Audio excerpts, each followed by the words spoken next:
C'est en s'inspirant de personnalités comme elle que l'on va plus loin. Mais vous êtes à une drôle de place dans le cinéma français, par exemple... Et même dans la vie tout court, hein, je peux vous le dire. Même dans la vie tout court. Lorsqu'une des actrices les plus récompensées nous partage des leçons, on s'arme pour devenir des créateurs, des créatrices inarrêtables. Parce que le cinéma, en fait, c'est rien, c'est juste une grande loupe qui nous montre la vie. Et c'est à travers le cinéma qu'on peut atteindre les gens et qu'on peut leur donner l'envie et l'espoir de continuer. Merci beaucoup. Car le problème aujourd'hui, c'est que la plupart des créateurs n'ont pas toutes les clés qui permettent de percer. C'est Victor Hugo Gassman qui disait « il faut faire ce métier sérieusement sans se prendre au sérieux ». Je trouve qu'elle est l'incarnation parfaite de ça. Parlons de l'attitude que Juliette Binoche a cultivée jusqu'à devenir incontournable. Le plus dur, c'est pas ça. Parce que ça, c'est un grand cadeau, c'est un joli cadeau. Mais c'est de continuer le chemin, qui est parfois pas facile.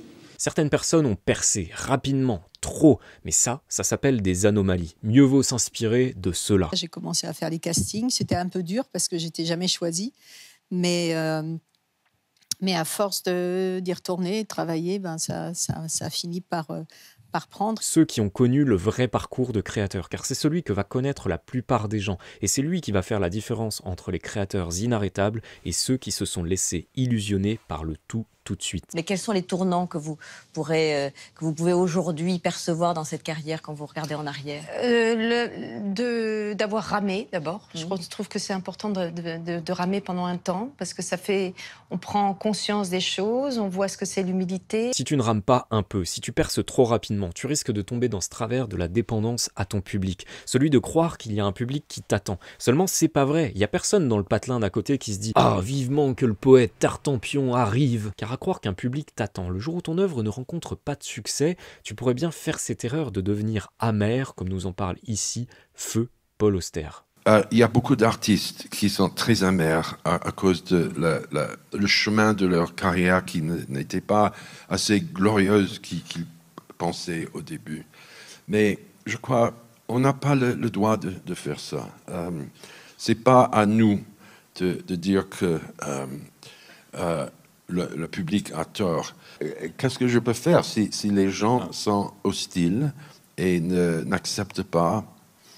C'est mon problème, c'est pas leur problème. Si tu acceptes ce parcours, tu vas rapidement acquérir les clés manquantes. Et on a appris grâce aussi aux accidents, aux manques, à ces hauts et bas, mais elles sont nécessaires, sinon on ne fait pas de connaissance avec soi. On a besoin d'accidents pour être en liaison et en rapport avec soi. Si c'est tout en lisse, quelque part, on n'est pas confronté à son vrai moi, à sa véritable identité. Oui. Car ces clés, elles te permettent de te rendre compte que les seules questions que tu peux te poser, c'est en réalité qu'est-ce que je peux faire aujourd'hui pour me dégager du temps et créer? Comment est-ce que je peux partager ce que je fais? Comment est-ce que je peux aller toucher un public? Et comment est-ce que je vis de mes créations? Et ces questions, c'est à toi d'y répondre, pas à ton audience. Paquet de petites croyances ruinent aujourd'hui les créateurs, et s'il était temps de les dézinguer. Elle courait pas après l'argent, c'était pas ça même si elle savait très bien que l'argent donnait une liberté, et lui a donné une liberté. Mais elle a fait plein de choses avec, elle a produit Diaghilev, les spectacles de Diaghilev, de danse, Stravinsky. La première, elle concerne l'argent, car même si ton public ne t'attend pas, tu dois être capable de donner une valeur à ce que tu fais. Tu dois être capable de facturer pour pouvoir gagner de l'argent. Avoir cette idée que la culture soit accessible, c'est honorable, mais mets pas la charrue avant les bœufs. Pour pouvoir continuer à créer, c'est important que tu sois suffisamment à l'aise financièrement. Alors ne te trompe pas de cause, certaines sont beaucoup plus importantes, comme celle-ci. Et vous qui êtes si peu française dans votre emploi du temps, à ce moment-là où le pays souffre, vous vous sentez française? Bien sûr, mais je me sens aussi universelle. C'est pour ça que j'ai eu envie de travailler à l'étranger. Parce que c'est l'universel qui compte, c'est l'unité ensemble. Chacun dans son petit coin, chacun dans son petit lopin de terre, on va aller où? Ce dont vous souffrez, c'est de la fracture, de la séparation. C'est de la séparation. Vous rêvez d'unité. Un des principes de la créativité, c'est de pouvoir explorer et nourrir ses valeurs. Juliette Binoche, c'est une des personnes que l'on voit les plus en avant sur la question du respect de la femme, sujet sur lequel il serait temps de réagir. Il y a une tribune qui a été publiée aujourd'hui sur le site du magazine Elle en soutien au mouvement MeToo. Une centaine d'hommes issus principalement de l'industrie culturelle ont signé en apportant leur soutien. Est-ce que c'est important que les hommes aussi prennent la parole? Ah, mais c'est fondamental. C'est fondamental parce que à partir du moment où on est entendu, écouté,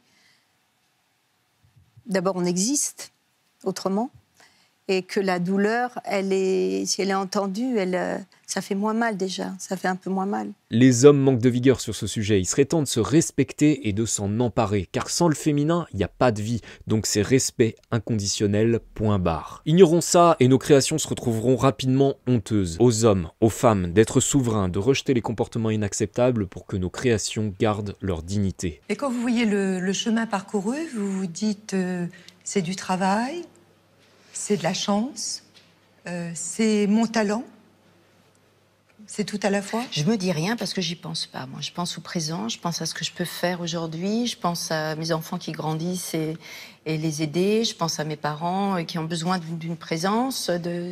Voilà, moi, je pense à ça. Je pense pas à ce qui s'est passé. Autre leçon, fais avec ce que tu as. C'est important de le répéter. La seule question que tu peux te poser, c'est qu'est-ce que je peux faire aujourd'hui pour avancer mes pions, mais sans négliger certains aspects. Avec l'expérience... parce que je sais que vous avez un coach de temps en temps, c'est ça? Mais qu'est-ce que vous attendez d'un coach? On a l'impression que vous savez tout, vous, de ce métier. C'est un métier de partage, donc ça me permet de partager. Et puis, il y a l'idée quand même de rentrer à l'intérieur. Et c'est beaucoup plus intéressant d'y aller au moins à deux. Fais-toi aider. N'oublie pas qu'un coach, il est là pour ça, pour te faire prendre des raccourcis, pour que tu aies rapidement un retour sur investissement. Si tu prends l'exemple de YouTube, tout au départ est sujet à prise de décision. Comment est-ce que je dois bâtir ma vidéo? Quel sera mon intro? Quel sera mon contenu? Comment est-ce que je place mes appels à l'action? Comment ensuite est-ce que je fais une miniature? Quel titre je vais choisir? À qui je le partage? Tout ça, ce sont des décisions qui peuvent ruiner ta créativité. Alors que si tu t'appuies sur quelqu'un d'expérience, quelqu'un qui va pouvoir t'éclaircir le chemin, tu resteras focalisé sur le plus important, continuer à créer. Est-ce que vous pourriez vivre sans le cinéma? Bien sûr, mais ce qui est important, c'est de choisir un endroit où on peut se donner. Peu importe, c'est pas le cinéma. Le cinéma, peut-être, ça restera encore quelques années, ou quelques décennies, quelques centaines d'années, on n'en sait rien. Mais c'est se donner dans une matière, dans un lieu où les choses sont à transformer. On peut donner de soi, c'est ça l'important. Que ce soit cinéma ou autre chose, peu importe. Mais il faut choisir quelque chose, un métier ou un endroit où s'exprimer. Ça, c'est important, à mon avis. Prends l'espace, engage et poursuis ton chemin. Chercher à hacker le système, c'est pas la bonne stratégie. Alors si tu as envie de mettre en place des choses concrètes, je te donne rendez-vous dans une masterclass, le lien est juste ici.